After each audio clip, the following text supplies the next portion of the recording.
à toutes et bienvenue dans ce nouveau live où je me connecte pour répondre à toutes vos questions avec mon petit assistant parce qu'il me semble que vous avez encore toutes plein de questions sur la motricité des bébés suite à la dernière vidéo que j'ai faite en live où je vous ai parlé de l'hyperextension et des torticolis, des positions préférentielles, des petits soucis de motricité que vos bébés pouvaient peut-être avoir. Et vous avez été très nombreuses à réagir, vous m'avez posé plein de questions. J'avais un peu de mal à vous apporter des réponses précises et explicites. Donc me reconnecter en direct avec vous, ça peut me permettre de donner plus de détails à ce que je voulais vous dire. Donc, si vous avez des questions d'ores et déjà sur vos bébés, que ce soit du reflux, du sommeil, de l'hyperextension, de la motricité, du portage, tout ce que vous voulez, posez-moi toutes les questions que vous voulez sur vos enfants. Je suis là ce soir pour y répondre.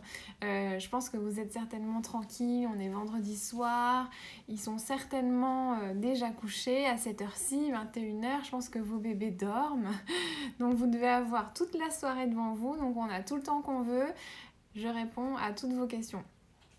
Vous avez été très nombreuses à me dire que vous vous reconnaissiez beaucoup dans la vidéo, que vos bébés étaient souvent en hyperextension. Souvent, vous me demandez quels exercices je peux vous préconiser. Et en fait, pour moi, c'est un peu difficile de vous répondre comme ça parce qu'il faut que je vous connaisse un peu mieux. Donc, n'hésitez pas, là, si vous êtes en live et que vous faites partie des personnes qui avaient besoin de plus de détails, à justement me donner plus de détails sur vos bébés, leur âge, est-ce qu'ils ont un reflux, est-ce qu'ils ont des antécédents particuliers. N'hésitez pas même, si vous voulez, à vous connecter et à m'expliquer en direct votre problème. J'y répondrai avec grand plaisir. Je me mets chez vous, dans votre maison, pour vous aider à répondre à vos questions. Vous avez de la chance, ma fille de 2 ans ne dort pas avant 23h. Ah, bah faut que je me connecte plus tard la prochaine fois alors. Je me mettrai à minuit alors la prochaine fois. Ben, vous savez, pour le sommeil, on m'avait posé la question justement pendant le live si j'avais des petits tips par rapport au sommeil. Je ne suis pas spécialiste du sommeil, mais à force de parler avec beaucoup de mamans au cabinet et à force aussi de côtoyer d'autres spécialistes de la pédiatrie, notamment des puéricultrices, des sages-femmes, des pédiatres, j'ai eu l'occasion plusieurs fois de parler de sommeil. Il y a plusieurs sujets qui m'interpellent autour du sommeil. Il y a déjà les bébés qui ont du mal à s'endormir, les bébés qui ne font pas leur nuit tard, c'est-à-dire un bébé jusqu'à 3 mois qui ne fasse pas ses nuits, c'est normal. Il commence à se stabiliser, je dirais, à partir de 3 mois, et il y a une fourchette large jusqu'à 6 mois. Voilà. En général, c'est à partir de 3 mois, au moment où la maman commence à reprendre le travail. Je ne sais pas si c'est bien calculé ou pas. Et tous les bébés ne font pas leur nuit à 3 mois. Malheureusement, il y a des mamans qui reprennent le travail et leurs bébés ne font pas encore leur nuit. Et ça, c'est pas facile pour le coup. Et donc, essayez justement, comme le dit très bien... alors je ne saurais pas prononcer le pseudo, désolée. Essayer d'instaurer un rythme régulier, c'est la clé. Justement, c'est la clé du sommeil chez les bébés. Et c'est un peu la clé de tout finalement, instaurer un rythme régulier. C'est hyper important et c'est très bien dit comme phrase, je pense que je vais le garder. C'est très important chez les bébés, que ça soit... par exemple avec l'hyperextension, avec tout ce qui va être les problèmes de reflux, parfois les problèmes d'alimentation et évidemment les problèmes de sommeil. Les siestes aussi, pareil, c'est essayer d'avoir un rythme, essayer d'instaurer des rituels avec vos bébés. Les bébés qui dorment mal, ce sont des bébés qui ont...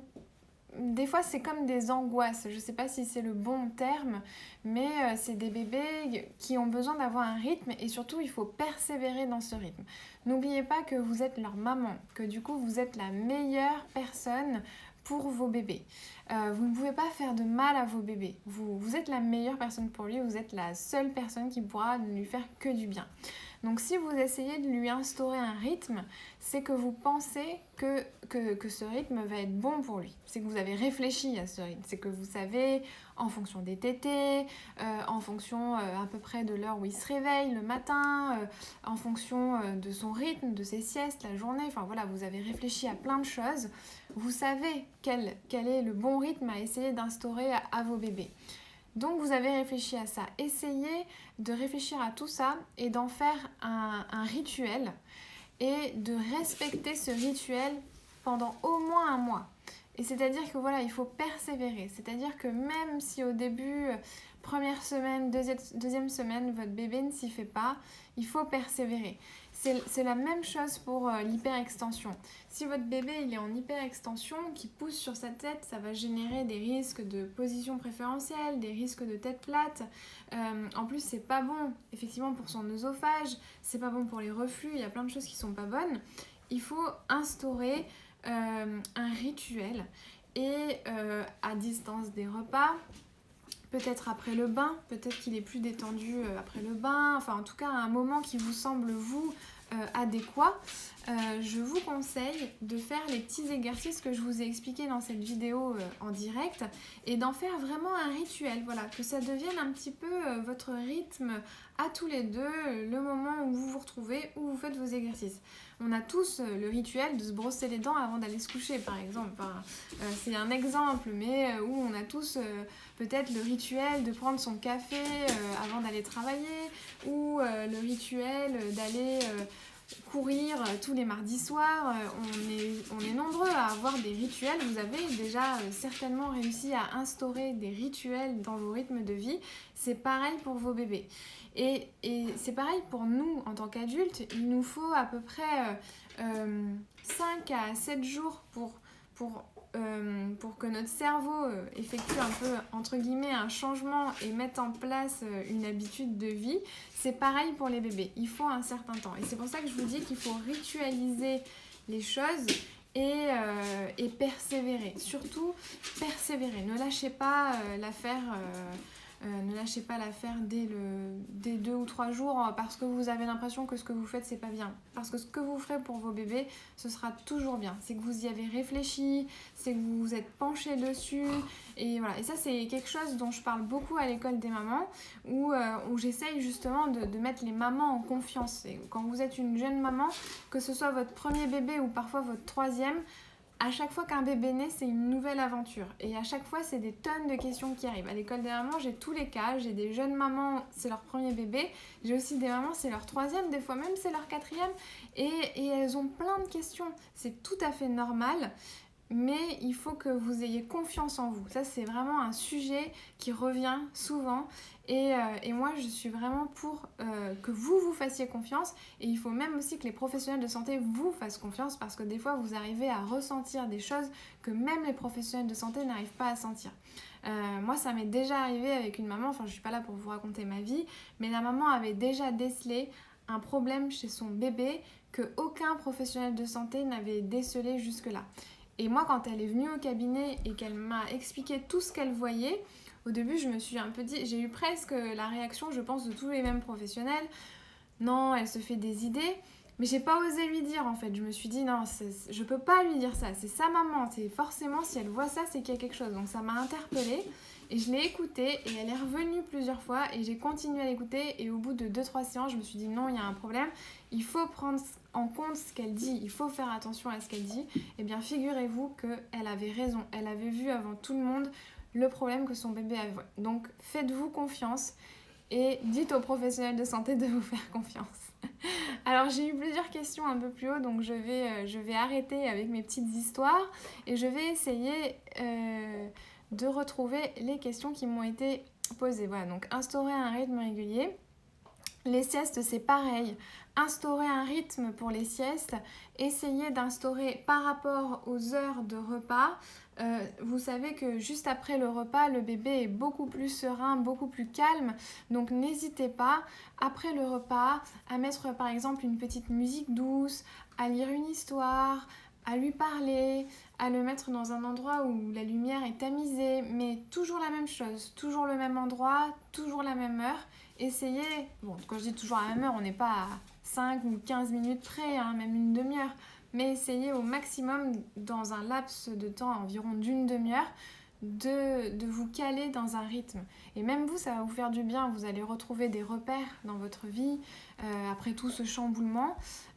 Vous avez été chamboulé en tant que jeune maman, et votre bébé, je ne vous raconte pas comme il a été chamboulé. Il passe d'un espace aquatique, fermé, où il entendait tous les bruits de loin et où il était porté avec vous 24 heures sur 24, où il sentait votre corps, la chaleur, où il n'avait rien à gérer pendant 9 mois. Et tout d'un coup, peut-être, des fois, l'accouchement peut être rapide, hein, des fois c'est 6 heures, des fois c'est 24-48 heures, mais bon, on va dire à peu près en 24 heures, il se retrouve dans un espace complètement différent, qui est donc un espace aérien, où il n'est pas du tout porté 24 heures sur 24, où il se retrouve sur un plan plus ou moins dur, plus ou moins froid. Il faut qu'il apprenne à gérer sa température, il faut qu'il apprenne à gérer sa faim, il faut qu'il apprenne à gérer des douleurs, des nouvelles sensations. C'est immense, c'est énorme tout ce que le bébé vit à la naissance. Et donc je pense que la principale chose qui va faire que votre bébé va accepter ce nouvel environnement, s'y faire et se calmer et vraiment s'habituer du mieux possible, c'est d'instaurer des repères, des rythmes. Et c'est comme ça que ça va de mieux en mieux se calmer et se mettre en place. Donc tout ça, tout ce que je vous explique là, c'est en lien avec l'hyperextension, avec les problèmes de sommeil et tout ça. Il faut vraiment avoir tout ce que je vous dis là en tête pour comprendre ces phénomènes. Et j'espère que ça commence déjà à répondre à vos questions. Une nuit, c'est quoi pour vous? Car mon fils de 3 mois fait des nuits de 19h30, 20h à 5h30, 6h. Oui, alors là, je peux vous dire qu'il fait ses nuits parce que ça fait 6, 7, 8, 9, 10. Vous vous rendez compte, il dort pratiquement entre 9 et 10 heures par nuit. Même pour un adulte, c'est beaucoup. Je veux dire, normalement, un adulte, il doit dormir entre 7 et 9 heures par nuit. Et là, votre bébé, il fait entre 9 et 10 heures par nuit. Donc, c'est énorme. Donc, oui, c'est une nuit. C'est-à-dire que même si c'est décalé un peu au niveau de la soirée, c'est-à-dire qu'il s'endort tôt, vers 19h30, 20h, pour se coucher à 19h30, 20h, il se réveille tard. 6h, c'est tard, en fait, par rapport à l'heure à laquelle il se couche. Donc là, je vous confirme, votre bébé fait ses nuits. Alors, je fais un rituel depuis ces 1 mois et bébé se réveille toutes les nuits, minimum 3 fois par nuit. Alors, du coup, ça fait combien de temps que vous faites ce rituel? Depuis ces 1 mois, quel âge a-t-il aujourd'hui pour que je sache combien de temps ça fait que vous faites ce rituel? Et qu'est-ce que vous avez mis en place aussi dans le rituel? Est-ce que c'est une musique? Est-ce que vous lui donnez le bain? Est-ce que vous lui parlez ou lui racontez une histoire? Enfin voilà, n'hésitez pas à me donner plus de détails. Très intéressant, ma fille avait la tête plate, j'ai dû lui mettre un coussin spécial sur conseil du pédiatre. Alors si vous parlez du du coussin anti-tête plate, je vais y arriver, un espèce de coussin, parfois il est un peu comme ça ou parfois il est un peu rond, je vous le mettrai en story après si vous voulez. Moi je le déconseille totalement. Pourquoi? Parce que c'est très très simple à comprendre quand vous avez un bébé comme ça qui dort du coup sur le dos, parce qu'on conseille de coucher les bébés sur le dos la nuit quand ils ne sont pas sous surveillance. Si vous le laissez sur un plan plat, vous voyez que sa tête elle va plus facilement tourner. Ça va être, je vais vous montrer sur la table même carrément, ça sera plus simple, voilà. Par exemple, vous avez votre bébé qui est posé là sur son lit. Si le lit c'est un plan plat, même si c'est sur le matelas c'est un plan plat, sa tête aura beaucoup plus de facilité à tourner. Par contre, si vous lui mettez même ne serait-ce qu'un coussin, quelque chose de mou, déjà il va avoir plus de difficultés parce que ce sera mou. Mais en plus, si vous lui mettez un coussin qu'on dit anti-tête plate, je mets vraiment des guillemets, donc il y a en fait le coussin anti-tête plate, c'est un coussin un peu comme ça, et il y a un creux au milieu, comme ça. Donc il va y avoir un coussin comme ça où le bébé va être calé en gros dedans, et il va y avoir un creux. Et bien ce qui se passe dans 99% des cas, c'est que le bébé il va se caler dans le creux, au niveau de sa position préférentielle, il va s'arranger pour que sa position préférentielle arrive dans le creux et là il ne va plus bouger. Voilà voilà le problème du coussin anti-tête plate. Et voilà pourquoi je recommande pas du tout le coussin anti-tête plate. Il faut au contraire que le bébé puisse bouger sa tête au maximum et le plus facilement possible. C'est-à-dire qu'il faut que sa tête repose sur un plan plat le plus possible et que ça bouge facilement. Voilà, j'espère que c'était clair, sinon n'hésitez pas à me reposer la question. Alors, qu'est-ce que j'avais d'autre comme question Oui, je persévère pour la propreté depuis ces 3 mois. Mais à 3 mois, c'est normal qu'il ne soit pas propre. Hein. La propreté, ça arrive... un peu plus tard que l'âge de la marche. Donc en tout cas, après 12 mois. Et c'est plus ou moins rapide en fonction des bébés. Donc il faut vraiment être indulgent là-dessus. J'avais plusieurs choses dont je n'avais pas parlé pendant le live et dont j'aimerais vous reparler ce soir. C'est les cododos. Je ne sais pas si les femmes qui sont connectées ici ce soir, vous avez vos bébés en cododo. Mais le cododo, il faut faire très attention. C'est une très bonne chose parce que moi, je vous déconseille de faire dormir le bébé dans votre lit avec vous. Il y a trop de risques de mort inattendue du nourrisson. Donc vraiment, il faut que le bébé dorme dans son lit. Et le cododo, c'est très bien. Un lit normal, c'est très bien aussi. Et dans les 2 cas, il faut faire attention. Pourquoi ? Parce que vous allez certainement mettre le landau ou le lit ou le cododo à côté de votre lit, ce qui est tout à fait normal. Je rappelle qu'il est recommandé de faire dormir le bébé dans votre chambre jusqu'à 6 mois. Donc pour tous les papas qui ne sont pas d'accord pour que le bébé dorme dans la chambre, la Haute Autorité de la Santé conseille jusqu'à 6 mois. Après, vous faites ce que vous voulez. Donc vous allez placer le lit de votre bébé ou le cododo ou le couffin à côté de votre lit. Et donc ça va faire que si moi je suis dans mon lit et mon bébé est dans son cododo à côté de moi, comme ceci, même s'il ne me voit pas la nuit, il va sentir mon odeur. Et d'ailleurs, l'odorat des bébés est extrêmement développé. Il va sentir mon odeur, il va même aussi entendre quand je lui parle, parce que je vous vois là toutes, je sais que vous parlez à vos bébés le soir pour les endormir ou pour leur dire bonne nuit, ou voilà. Donc le bébé, il sait que vous êtes pas loin, il sait que vous êtes à côté, ça le rassure. Et du coup, il tourne la tête vers vous et il vous regarde et il va vers vous en fait. Et ça, c'est tout à fait normal. Du coup, toutes les nuits quand vous allez le coucher, il va regarder vers vous.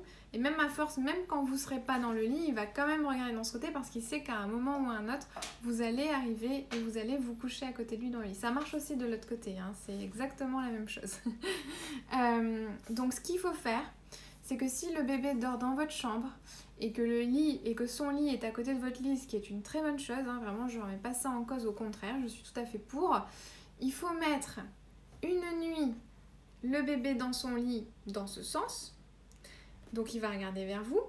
Et la nuit d'après, ou une nuit sur 3, ou enfin vous voyez, vous faites 2 nuits, ou une nuit, il faut le changer de sens. Bon là je le mets à l'envers, mais imaginez qu'on est sur l'horizontale, hein, qu'on dort. Il faut le changer de sens. Du coup votre bébé il va se dire « Ah bah mince, maman cette fois-ci elle est plus à ma gauche, elle est à ma droite. » Et du coup il va regarder de l'autre côté. Voilà, donc il faut... Chaque nuit, moi je vous conseille de le faire chaque nuit, comme ça à chaque fois ça change ses repères. Chaque nuit, vous mettez une fois la tête en haut du lit, la nuit d'après, vous mettez la tête en bas du lit, entre guillemets. Évidemment, si vous avez un plan incliné dans le lit, vous changez le plan incliné, vous ne mettez pas la tête vers le bas. Je sais que vous ne le ferez pas, mais je préfère quand même préciser. Pareil, normalement les tours de lit ne sont pas conseillés, mais si pour une raison ou une autre, vous avez un tour de lit, vous tournez le lit ou alors vous changez le tour de lit de place, mais vous pouvez très bien tourner le lit. Si vous avez fait des installations avec un couffin ou quoi, vous pouvez très bien juste tourner le lit. D'accord ? Donc changer les positions, changer les bébés de sens dans leur lit une nuit sur 2, c'est très important pour les positions préférentielles. Hyperextension est forcément liée avec le syndrome de Kiss ? Non, pas forcément. L'hyperextension peut être totalement indépendant d'un syndrome de Kiss. Ça peut être isolé. Il peut y avoir juste une hyperextension. Ça m'est déjà arrivé de voir des bébés au cabinet avec juste une hyperextension. Même pas de tête plate, même pas de problème de succion, pas de reflux, pas de problème de sommeil. Voilà, donc ça peut être isolé. Donc Je traduis. C'est pas parce que votre bébé est en hyperextension qu'il a un syndrome de Kiss. Le syndrome de Kiss, c'est vraiment quelque chose, c'est un diagnostic qui se pose avec un spécialiste, un pédiatre ou un kiné spécialisé en pédiatrie. Bébé de 5 mois et demi ne s'endort que dans les bras, il faut que je le berce avec la nounou, ça se passe très bien, il dort seul. Ah mais là, il vous connaît, il vous teste, c'est juste ça. Ou alors, c'est peut-être vous qui avez besoin de ce petit câlin du soir, je sais pas. il faut creuser de ce côté-là, je pense. Mais vous pouvez venir m'en parler en privé si vous voulez, ou rejoindre la conversation pour qu'on ait plus de détails, mais là, il y a quelque chose à creuser de ce côté-là. On fait le bain, le biberon, et avant de coucher, on fait quelques chansons ou câlin, papouille, et je le laisse s'endormir dans son lit. Et bien là, c'est parfait, c'est un super rituel. Il faut que ce soit votre rituel, voilà, il faut que ce soit vraiment vous qui choisissiez ce que vous voulez mettre dans le rituel. Alors, là, on me dit, j'ai mis mon fils sur un matelas anti-tête plate. Alors, le matelas anti-tête plate, c'est complètement autre chose. Alors, il faudrait me dire lequel. Est-ce que c'est le matelas en filet Est-ce que c'est un autre matelas? Moi, je connais le matelas en filet et j'ai oublié le nom ce soir. C'est le docteur Thierry Marc, je crois, qui propose souvent ce matelas. J'ai pas encore d'avis sur ce matelas parce que c'est pas recommandé par les autorités de la santé, mais je connais pas bien encore ce matelas. En tout cas, c'est pas quelque chose dont on parle beaucoup. En tout cas, c'est pas recommandé. C'est ce que je peux vous dire en tant que professionnel. Très intéressant pour le coussin anti-tête plate. À partir de quel âge peut-on mettre un coussin classique? Ah, c'est une bonne question. À partir de quel âge peut-on mettre un coussin classique? Je dirais à partir du moment où votre enfant dort dans un vrai lit.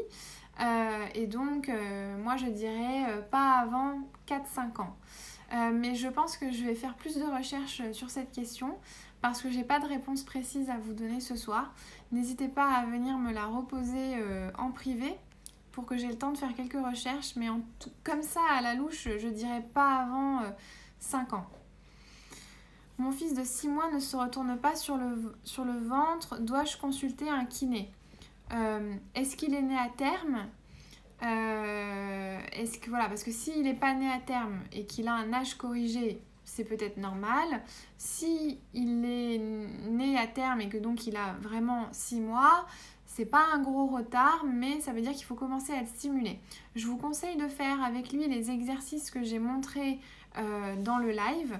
Et je vous conseille aussi, donc quand vous faites tous les exercices d'enroulement que j'ai montrés dans le live, il faut, au-delà de la mobilité du bassin, j'avais dit dans le live que si vous faisiez la bascule comme ça, du bassin sur le côté, c'était pas obligé qu'il vous accompagne. J'avais dit ça parce qu'on cherchait juste à faire de la mobilité au niveau du bassin. Mais si vous cherchez à travailler la motricité, ce qui est différent, ce qui concerne donc cette question-là, il va falloir tourner le bassin. Et si votre bébé ne vous accompagne pas, il y a plusieurs solutions. Soit il va falloir l'attirer avec un jouet. Essayez de voir si en l'attirant avec un jouet, il tourne la tête et il finit par vous accompagner. Si le jouet ne marche pas, couchez-vous à côté de lui, basculez le bassin et appelez-le. Appelez-le, faites-lui des signes, voilà. Si ça marche toujours pas, troisième possibilité, vous venez stimuler la succion ici au niveau de sa bouche. Donc vous venez stimuler avec votre petit doigt au niveau de sa bouche la succion de votre bébé. Et là, hop, normalement il est censé tourner la tête et du coup accompagner la rotation. Si ça marche toujours pas, il faut l'accompagner du début à la fin. Donc il faut d'abord faire la rotation du bassin. Et ensuite, avec votre main, venir accompagner au niveau de la tête et de l'épaule. Là, donc tête, épaule, et je bascule. Une fois qu'on est là, pour l'accompagner à aller sur le ventre, on va faire glisser la jambe du dessous vers l'extension. D'accord? Donc en fait, je fais ce mouvement-là avec la jambe du dessous. À partir du moment où vous allez faire ça, votre bébé, il va automatiquement basculer sur le ventre. Là, il faut qu'il ait bien les coudes sous les épaules et il faut qu'il commence à redresser la tête. Normalement, à 6 mois, il va complètement redresser la tête. D'accord ? Pour le faire revenir sur le dos, je vais faire glisser cette épaule vers l'avant et avec cette main, je vais faire un espèce de bras de levier, comme ça, pour qu'il tourne et qu'il roule de nouveau sur le dos. Voilà, faites cet exercice avec votre bébé de 6 mois pendant une bonne semaine, donc 7 jours, tous les jours, pendant 10 répétitions par jour. C'est un ordre d'idée, hein. Et si au bout d'une semaine, 10 jours, il n'y a vraiment aucun signe de retournement, c'est-à-dire il ne se met même pas sur le côté, il ne veut vraiment pas le faire, oui, je vous conseille d'aller prendre des conseils chez un kiné pour faire un bilan un peu plus poussé. Mais donnez-vous une petite semaine en faisant ces exercices, ça ne coûte rien d'essayer. Et si ça ne fonctionne pas, vous prenez rendez-vous chez un kiné. Il faut que ce soit un kiné spécialisé en pédiatrie, sinon il ne saura pas quoi vous dire.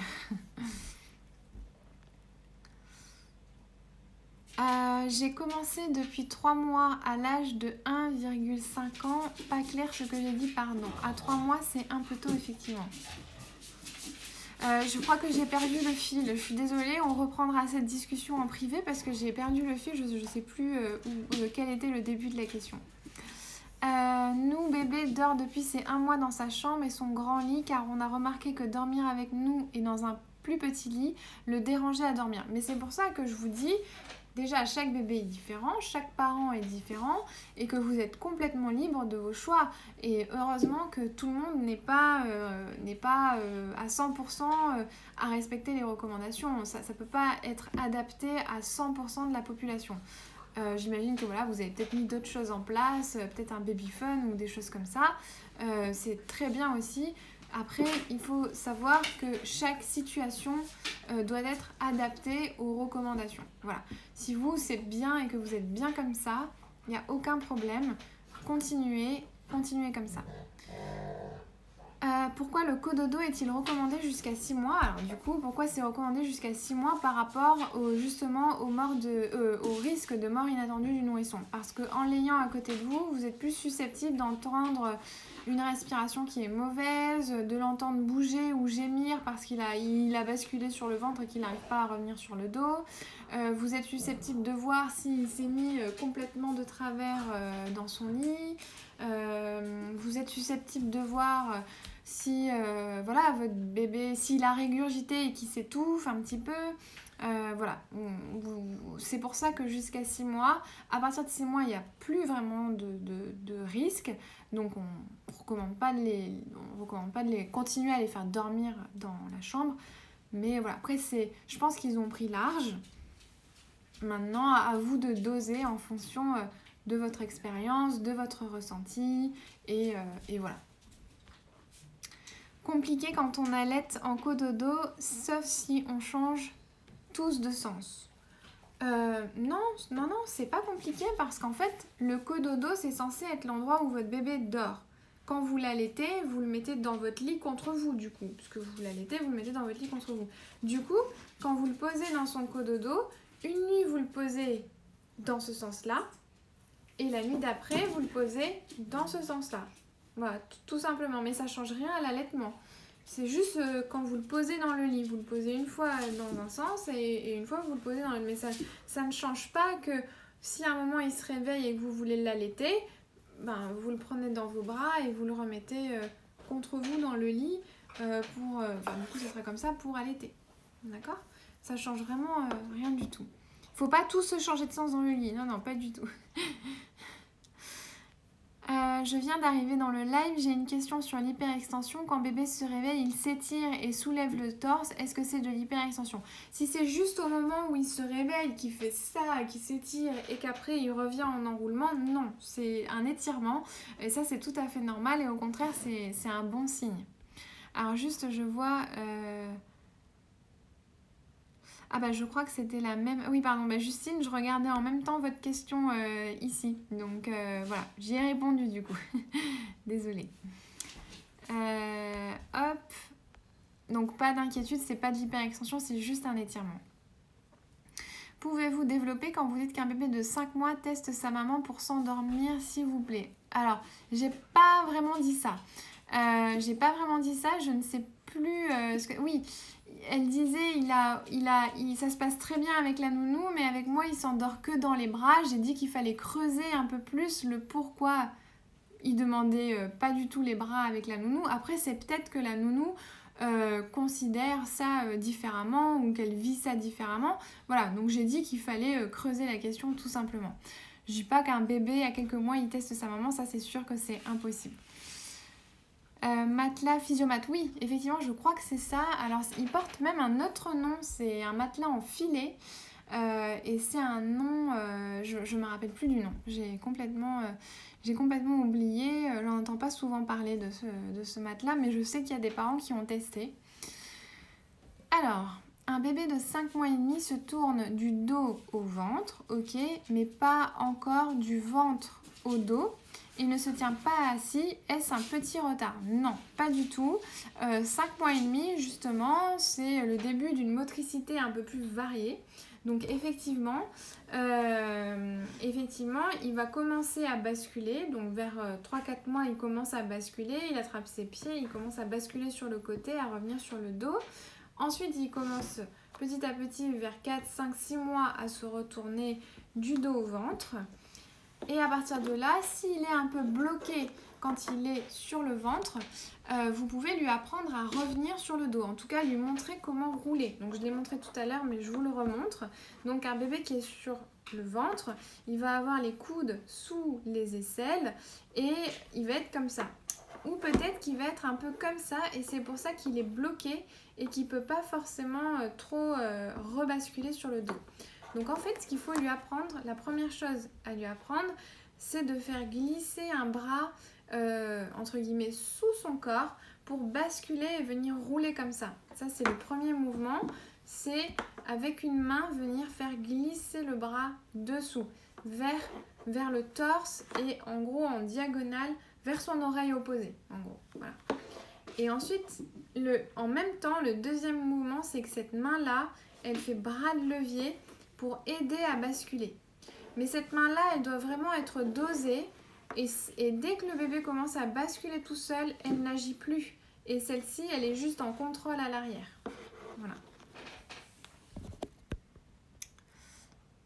Alors, il est en train d'être traité pour le syndrome de Kiss. Cela entraîne-t-il des retards dans le développement bébé de 5 mois et demi? Alors, le syndrome de Kiss, c'est assez complexe et il y a plein de signes différents et il faut évaluer tous ces signes pour voir quel impact ça peut avoir sur un nourrisson. Par exemple, il y a des syndromes de Kiss qui vont avoir ça va surtout être des problèmes de succion, des problèmes d'allaitement, des problèmes d'alimentation. Et donc voilà, vous allez avoir ça va être plutôt cette sphère-là. Il y a d'autres syndromes de Kiss, ça va vraiment plus être sur la motricité. Donc ça va être des blocages, voilà, par exemple en hyperextension et donc des bébés qui sont bloqués sur le dos et qui n'arrivent pas à se retourner. Ça va être... il y a plein de formes différentes. Donc, vous allez avoir ça. Donc, effectivement, chez un bébé qui est en hyperextension et que c'est en lien avec un syndrome de Kiss, il peut y avoir des troubles du développement. Ce n'est pas des retards. Le retard, c'est vraiment étiqueté comme un retard. Il peut y avoir des troubles du développement.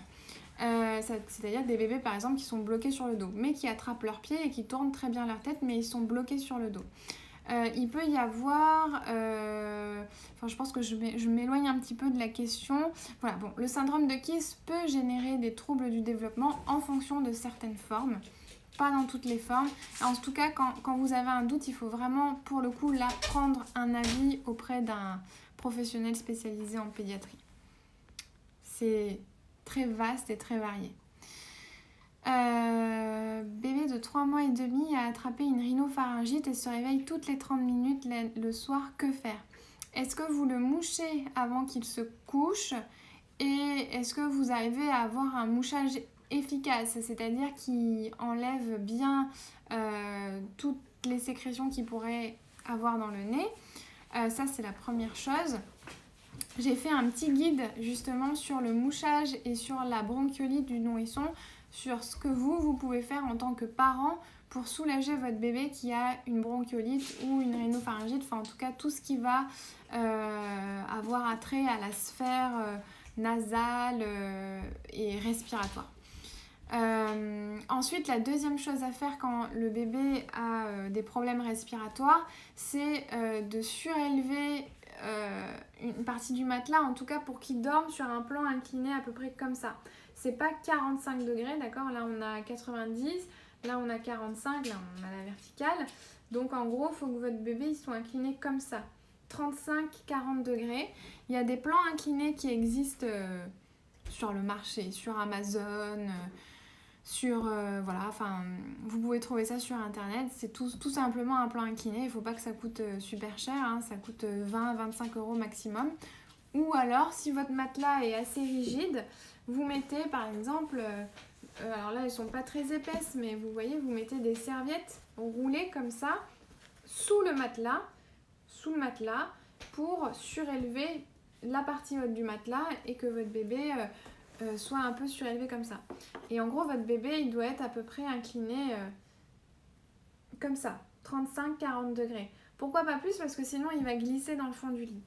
Il y a une petite méthode pour que votre bébé ne glisse pas, mais ça, c'est plutôt quand il est sous surveillance, parce que la nuit, si vous ne le surveillez pas, c'est pas forcément une bonne chose.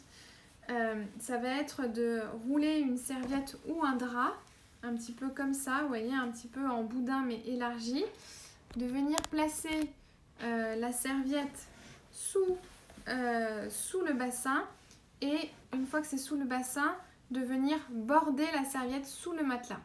Et comme ça, en fait, votre bébé, là, dans son lit, il est bloqué, il ne peut pas descendre plus bas. Mais normalement, si vous respectez 35-40 degrés d'inclinaison, votre bébé il ne peut pas glisser en bas du lit. Il ne peut pas être gêné par ça.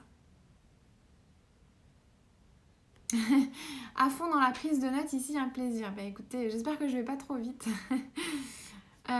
Mon bébé est en hyperextension et essaie de se retourner mais n'y arrive pas. Elle a 4 mois et n'essaye pas d'attraper ses pieds.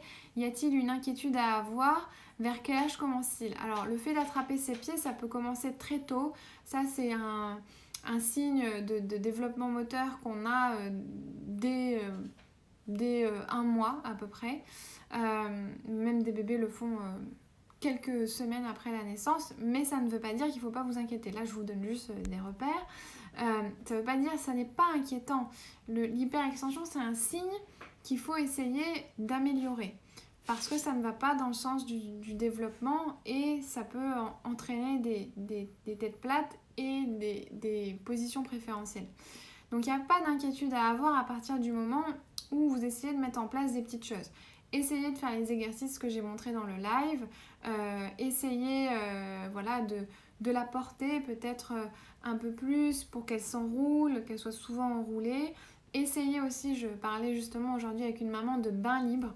Le bain libre, c'est génial, ça permet vraiment au bébé de s'éveiller, de retrouver son milieu aquatique, entre guillemets, même si c'est dans de l'eau, dans une baignoire. Mais le bain libre, c'est très simple à mettre en place et ça participe énormément à l'éveil du bébé. Donc, parce que là, je sais qu'en ce moment, on ne peut pas faire de bébé nageur, mais sinon, en temps normal, je préconise tout le temps les bébés nageurs. C'est super pour l'éveil et la motricité des bébés.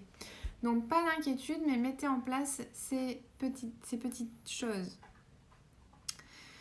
Voilà, c'est exactement ça, c'est le matelas Pure Flow dont je cherche le nom depuis tout à l'heure, exactement, merci beaucoup. De chez Physiomat, acheté sur recommandation d'une ostéopathe pour limiter la plagio, qui sait si ça peut aider à éviter de s'aggraver. Voilà, effectivement c'est ça, maintenant ça n'a pas été prouvé que ce matelas évite la plagio. En tout cas, il évite surtout que si un bébé se retourne sur le ventre et qu'il est bloqué, qui apparemment ça éviterait qu'il s'étouffe puisqu'il n'est pas contre le matelas mais il est contre un filet et donc l'air pourrait continuer à passer. Mais vous entendez bien que je donne des suppositions parce que c'est pas encore prouvé. si intéressé, pied et retournement. Je suis désolée, j'ai pas suivi, j'ai pas le début de la question. L'eau flash, j'ai pas le début de la question. Si vous pouvez me refaire toute la question. Pour retourner bébé du ventre au dos, j'avais vu aussi de faire poser la tête vers son oreille et si besoin de lever son bras opposé vers le plafond, c'est ok comme technique.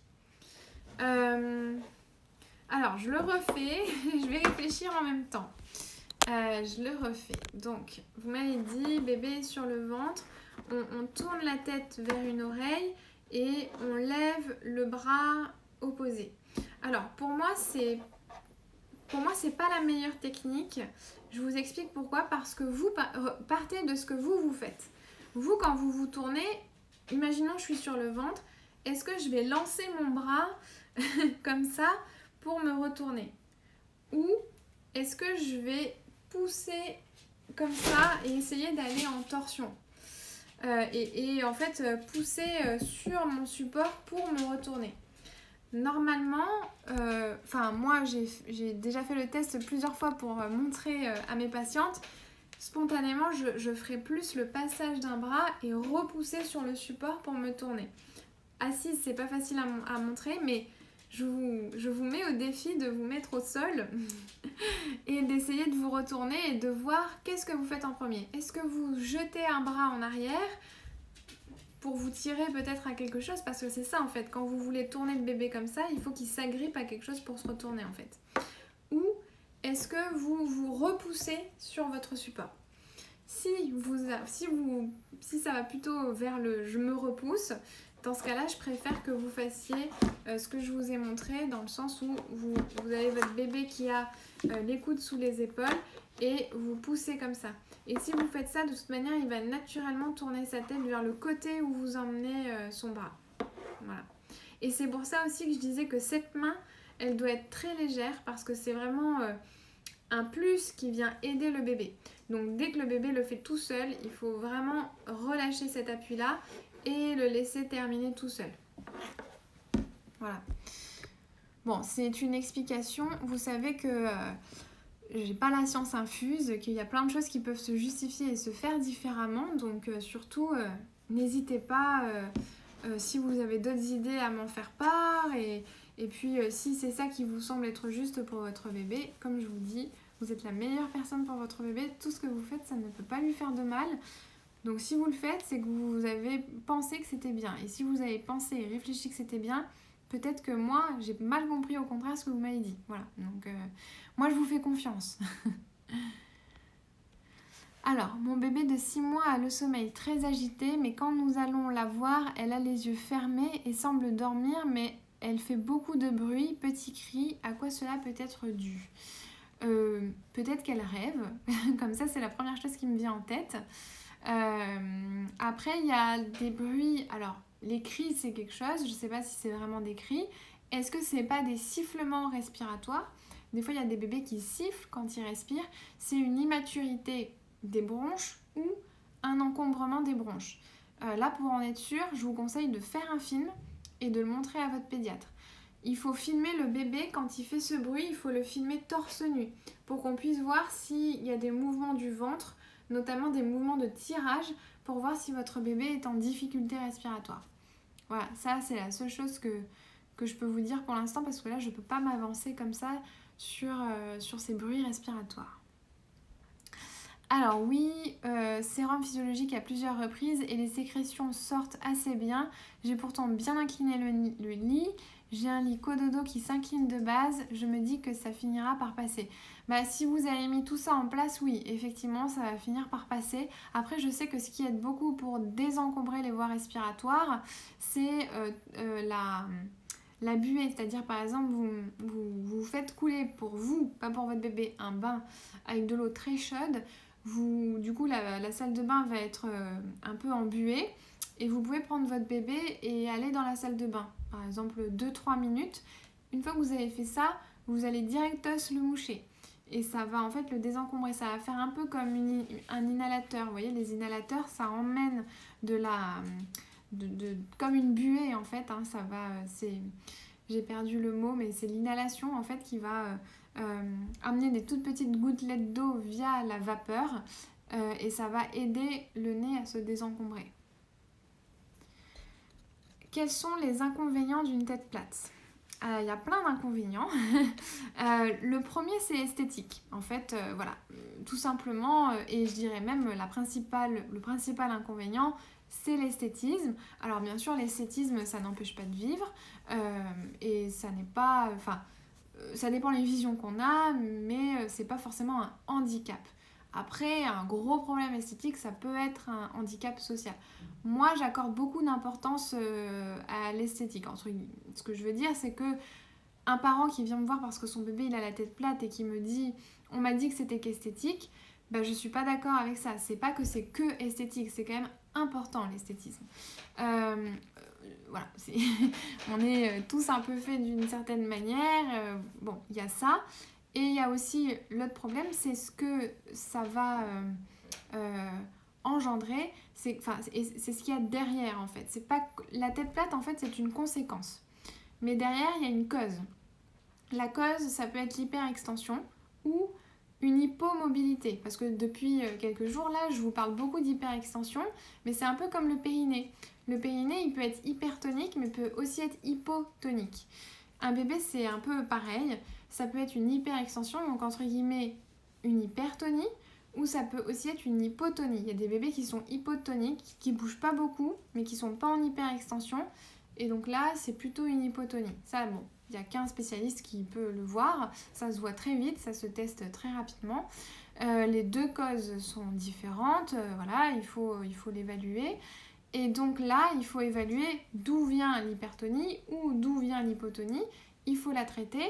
Parce que si on ne le traite pas, il y a des troubles du développement qui se mettent en place ou peut-être qu'on passe à côté de quelque chose. Peut-être qu'on passe à côté d'un handicap, d'un problème un peu plus profond, d'un torticolis, d'une scoliose. Ça m'est déjà arrivé d'avoir un bébé qui vient pour plagiocéphalie et au cours du bilan, je me rends compte que c'est un bébé qui a une énorme scoliose. Voilà. Donc ça n'est pas que la tête plate, c'est ce qu'il y a derrière aussi qui est très important à prendre en compte. Où êtes-vous situé pour une consultation ? Oui, sur Doctolib, vous me trouvez sur Doctolib. Mais sinon, je suis à Bordeaux. Est-ce que si bébé lève la tête un peu comme pour faire des abdominaux, est-ce considéré comme de l'hyperextension bébé à 5 mois et fait ça depuis 2 mois ? Alors non, justement, ça n'est pas de l'hyperextension. Mais j'expliquais hier que c'était pas forcément une bonne chose non plus parce que ça voulait dire que lorsque le bébé soulève sa tête et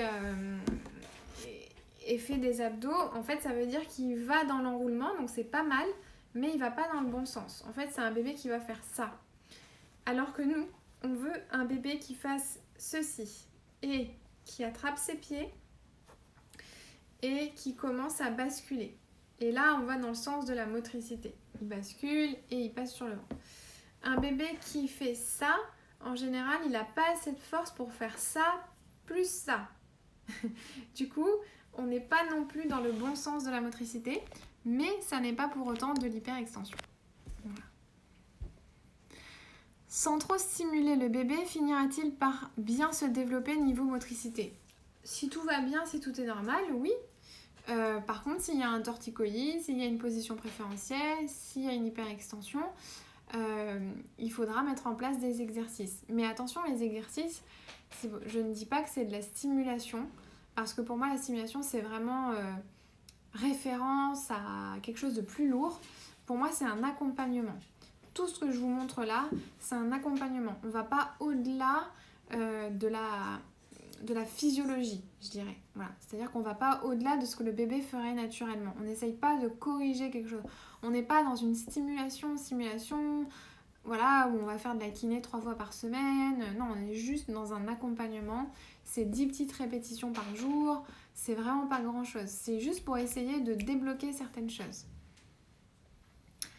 Bonsoir. Mon bébé de 5 mois au bib rote tout le temps. Ok, je sens beaucoup de gargouilles au niveau du torse. Est-ce normal? De plus, il jette ses jambes de haut en bas quand il dort et du coup se réveille très souvent, surtout la nuit. D'accord. S'il rote, c'est qu'il a, et si vous sentez des gargouilles dans son ventre, c'est qu'il a de l'air dans son système digestif, notamment dans son estomac. Il faudrait observer plusieurs choses. Est-ce que votre bébé respire par le nez uniquement? Est-ce qu'il respire par le nez et la bouche? C'est-à-dire qu'il a la bouche un peu ouverte, mais que vous sentez quand même de l'air quand vous mettez votre doigt ici, entrer, enfin surtout sortir. Et s'il respire que par le nez, il a tout le temps la bouche fermée. Vous voyez parfois un peu les ailes du nez bouger, mais normalement il ne faut pas trop que ça bouge. Donc simplement l'air qui entre et qui sort et la bouche fermée. Ou est-ce que vous sentez de l'air qui sort et la bouche est un peu ouverte, donc il respire un peu des deux? Ou est-ce qu'il respire que par la bouche, donc du coup vous ne sentez pas d'air ici, mais il respire que par la bouche? Dans ce cas-là, en fonction de ce que vous observez, peut-être que votre bébé, au-delà de respirer par la bouche, il avale de l'air. Ça peut être un souci au niveau de la déglutition, au niveau lingual. Donc là, il faut consulter. Il faut consulter d'abord votre pédiatre en lui expliquant ça et ensuite vérifier s'il n'a pas un frein de langue ou un frein de joue qui lui empêche de fermer la bouche correctement et de placer sa langue correctement dans sa bouche pour que la bouche reste fermée et qu'il respire uniquement par le nez. Il faut vérifier tout ça et en fonction de tout, envisager quel est le traitement le plus adapté. Vous pouvez aussi vérifier si vous lui mettez une sucette, est-ce qu'il la garde et qu'il respire que par le nez ou est-ce que c'est pas possible pour lui? Alors Marine, mon bébé de 3 mois et demi se met sur le côté et s'est retourné sur le ventre aujourd'hui pour la première fois, mais elle n'a jamais attrapé ses pieds. Est-ce normal? Alors, est-ce que en se retournant, elle ramène un peu ses jambes vers le ventre et elle se retourne sans forcément attraper ses pieds? Ce que je veux dire, c'est est-ce qu'elle se retourne plutôt en faisant ça, ou peut-être le bras comme ça, ou est-ce qu'elle se retourne en faisant une extension, en poussant comme ça et en faisant ça? Voilà, ça c'est la question. Si elle fait plutôt ça, c'est très bien et c'est tout à fait normal. Si elle fait plutôt ça, attention parce qu'elle prend tout l'appui sur sa tête et du coup ça peut être un risque de tête plate. Mais si à 3 mois il n'y a vraiment aucun signe de tête plate, aucun signe de position préférentielle, c'est que normalement elle ne devrait pas en développer une. Normalement la tête plate ça se développe avant 4 mois. Elle se retourne en se regroupant. Et ben donc c'est tout à fait normal, c'est qu'elle n'a pas encore trouvé ses pieds. Vous pouvez lui montrer ses pieds, lui mettre dans ses mains. C'est une bonne chose qu'elle les attrape, mais elle n'est pas obligée de passer par cette étape non plus. Est-ce que je fais des prises en charge pré- et postpartum en périnéologie? Mais une consoeur enchantée déjà. Oui, je fais aussi de la rééducation périnéale pour les mamans. Périnéale pré- et postpartum, chez les sportives, chez tout un tas de femmes en fait, pas forcément même du pré- et postpartum, même plus large. Alors je crois qu'il me restait une petite question dans la boîte à questions. Alors, si bébé tend les jambes au moment du change et pousse contre mon ventre, est-ce normal? Je vais revoir votre question d'avant. Alors oui, donc c'était la même personne qui demandait par rapport à l'étirement. S'il fait juste ça au moment du change et que c'est juste des mouvements un peu asymétriques comme ça, assez rapides, où il vient et il pousse contre vous comme ça, c'est pas gênant. Tant qu'il n'est pas tout le temps en hyper extension et les bras en arrière, qu'il ramène jamais ses mains à la bouche, jamais d'enroulement, là c'est gênant. Si c'est juste au moment du change où il pousse comme ça un petit peu avec ses pieds, aucun problème. C'est tout à fait, ça peut arriver et c'est normal, c'est normal. C'est le bébé qui gigote et qui commence à découvrir les mouvements asymétriques. Voilà, pas de problème. Merci pour les conseils, je vais être plus attentive. La sucette, il arrive à la garder un petit moment, mais pas longtemps, il finit toujours par la cracher. Alors c'est peut-être qu'effectivement, il respire par la bouche et que du coup, la sucette le gêne. Donc s'il respire par la bouche, effectivement, peut-être qu'il avale de l'air. Donc vérifiez la langue, vérifiez les freins de lèvres, de joues et de langue. Et voilà, vérifiez aussi sa succion quand il tète. Voilà. Mais là, du coup, ça doit aller plus loin. Je ne peux pas tout vous orienter, du coup, sans avoir toutes ces infos, sans le voir, en fait, concrètement. Je pense avoir répondu à toutes vos questions. Du coup, c'était bien. Ça m'a permis d'approfondir ce que je voulais approfondir et que j'arrivais pas à approfondir avec les commentaires. Donc c'est super. J'espère que ça vous a plu. J'espère que j'ai répondu à toutes vos questions ou du moins que je vous ai bien orienté parce que c'est vraiment mon objectif. On va se retrouver là, le prochain live sur Instagram n'est pas encore prévu, donc ce sera toujours des lives la Minute Mobilité comme ce soir où je réponds à des questions. Mais dimanche, à l'école des mamans, j'accueille une spécialiste de la méthode Montessori qui va nous expliquer comment on accueille un bébé par l'approche Montessori et comment on crée un environnement de développement et de motricité justement pour améliorer et accompagner au mieux la motricité de son bébé via l'approche Montessori. Je pense que ça va être vraiment hyper intéressant. Vous pouvez participer à ce cours de manière tout à fait spontanée, c'est-à-dire que si vous voulez être qu'à ce direct, il suffit de me contacter et je vous enverrai le bon pour participer, pour acheter votre place à ce direct. Sinon, vous pouvez adhérer à l'école des mamans et l'adhésion, elle est encore à 27 € par mois. Je laisse à 27 € par mois jusqu'à dimanche soir. Après, ça passe à 37 parce qu'on est déjà à 13 cours à l'école des mamans et qu'on a déjà dépassé les 30 adhérentes. Donc voilà, exceptionnellement, je le laisse à 27 € jusqu'à dimanche soir. Et du coup, la différence en adhérence, c'est que vous avez accès à tous les replays gratuitement. Il y a déjà 13 cours qui portent sur l'éveil du bébé, mais qui portent aussi sur la santé de la femme, notamment la périnéologie, notamment comment retrouver son ventre, comment se passe un accouchement, comment se passent aussi les premiers jours, comment accueillir un bébé dans les premiers jours et les premiers mois, les 6 premiers mois avec son bébé. Voilà, il y a 13 cours aujourd'hui auxquels vous pouvez avoir accès gratuitement à 27 €. Voilà, j'espère que ça vous a plu. J'espère vous retrouver nombreuses aussi dimanche pour ce fameux live sur l'approche Montessori. Si ça vous intéresse, contactez-moi directement en privé. Et en attendant, il ne me reste plus qu'à vous souhaiter une très très belle soirée et je vous dis à très bientôt. Bonne nuit.